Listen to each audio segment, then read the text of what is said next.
Il vous souviendra qu'en 2022, les ZAP, les zones agricoles à forte productivité, incluses dans le PSGE, le plan stratégique Gabon émergent, avaient été officiellement annoncés.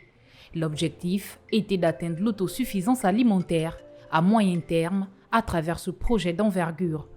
Seulement, 2 ans après, les résultats peinent à être visibles dans le pays, selon les coopératives agricoles et le ministère gabonais de l'Agriculture. Plusieurs raisons entravent la matérialisation d'un tel plan. Avant de parler de l'autosuffisance alimentaire, nous devons d'abord faire le tour de ce qui concerne, de ce qui va constituer à atteindre l'autosuffisance alimentaire. Nous sommes confrontés à des difficultés sur les voies de communication. Mais si on va encore demander la fiche circuit qui cause tous les problèmes, alors qu'une fois vous avez déjà votre agrément de coopérative, on n'a pas à vous imposer à avoir la fiche circuit. Vous avez parlé des ZAP.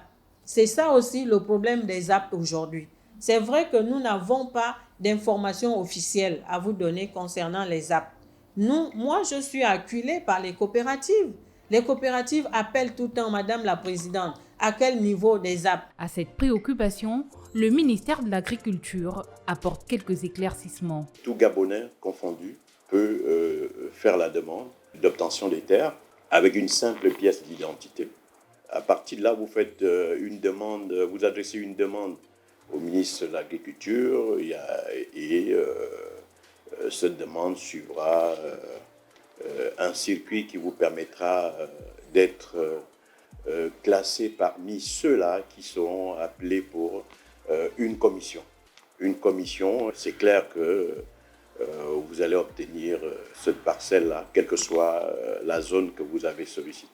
Comme toute entreprise, si vous voulez qu'on vous prenne au sérieux, il faut créer votre entreprise, quelle que soit la forme, que ce soit la coopérative, c'est une entreprise, qu'on le veuille ou non, ou qui a plusieurs membres.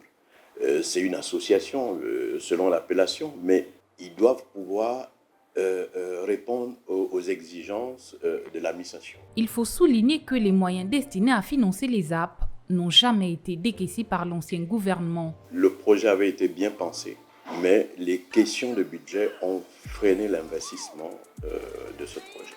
Alors, nous n'avons pas obtenu de budget depuis la création. Grâce à Dieu, cette année, nous avons pu avoir du gouvernement un budget pour pouvoir ouvrir au minimum les pistes agricoles, parce que l'agriculture sans pistes agricoles, il n'y aura jamais d'évacuation de produits. Et suite à la première commission d'attribution de terres qui avait été organisée en janvier 2022, nous sommes sortis de là avec 576 bénéficiaires qui auraient dû normalement être installés depuis longtemps.